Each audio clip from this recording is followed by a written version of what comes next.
everyone, my name is Jasmine and welcome back to another episode of Pillow Talk. So I'm sure that some of you are already, preparing for your exams. Some of you will be actually doing it right now, or some of you may even be waiting for your results. So today I'm actually here to share with you some tips and tricks on how you can cope with your exam results.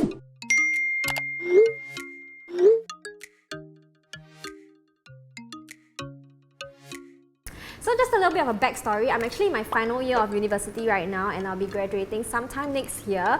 And the course that I'm doing is something that I think a lot of people don't really know about. It's called Project Facilities Management. So basically it is to do with construction and buildings. It's a very male-dominated industry. So when I first went to it, a lot of people actually doubt my capabilities. They're like, are you sure you can manage this course? Are you sure you'll graduate?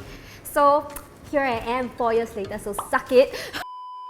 I have to say I actually took quite a long path. I'm actually a lot older than my peers that are in the same course and same batch as me because I took the longer and more unconventional way. So I'm sure that those who have been following me know that I actually went to poly after O-levels and then I dropped out, and then after that I went to MI, which is a 3 years A-level journey. So along the way I did have a lot of difficulties and I had a lot of exams. So today I'm here to tell you how I dealt with all of them. So tip number 1, try and calm yourself after an exam. I know that after an exam you feel super excited. You always have this tendency to want to compare your answers with your friends. I used to do that too, and then I realized that it was so toxic because I would compare my answers and realize that it would, be vastly different. And then for the rest of the week leading up until my results itself, I would constantly think about how much I'm going to fail. So the reason why I really encourage this is because you shouldn't be adding on added stress to yourself, because I feel like if you have to constantly think about one exam, and then what if you have exams that follow that paper? You'll lose so much focus and you won't be able to do well for your subsequent papers. And furthermore, what's the point of thinking so much? It's not like you can change it. I feel like many people don't give enough attention to, talking about how to recognize your stress levels. I feel like schools don't teach us this enough because we are, bombarded with so much knowledge every day and we are expected to remember it all. It can be very, very taxing on the mind. So this can actually result in a loss of appetite, fatigue, and even a loss of interest in your daily activities. So ways that you can actually combat this is to constantly check up on yourself. Ask yourself if you are doing okay, and if you're not, please remember to seek help.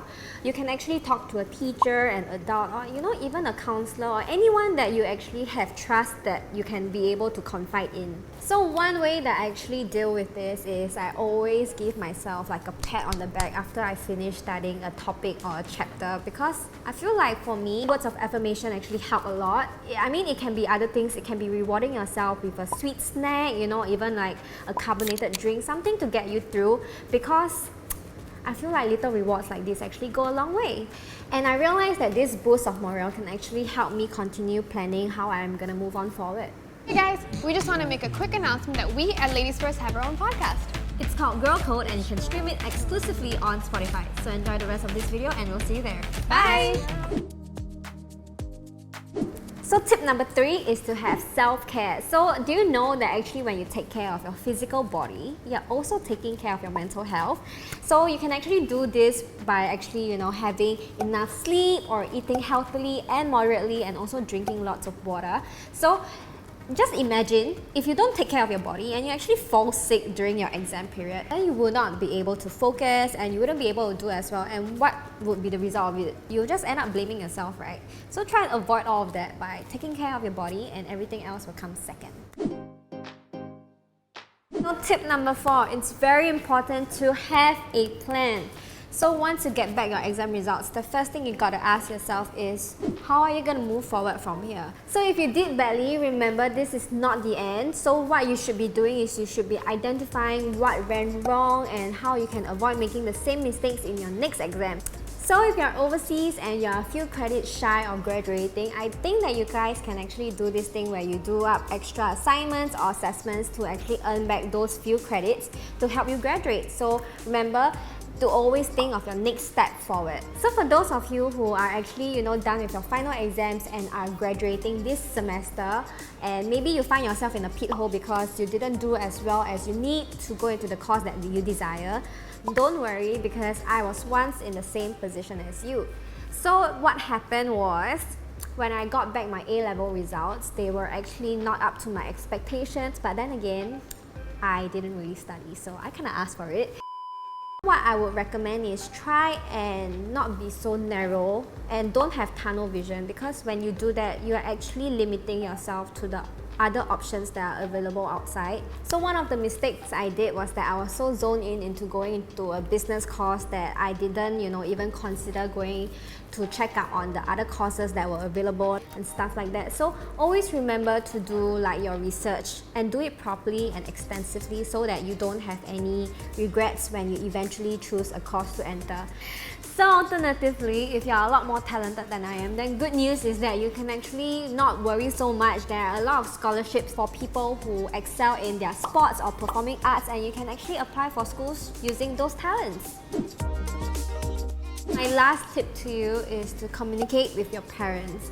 So I know that not all parents are the same. Some might react differently from others, but parents are always, hoping for their kids to do well and to excel in what they're doing. So try and understand where they're coming from. In my personal experience is that when I got back my A-level results, I actually had to approach my parents to disappoint them again, because like I said, when I dropped out of poly, I disappointed them the first time. Approaching them about my results the second time in MI when I finished A-levels was also very difficult.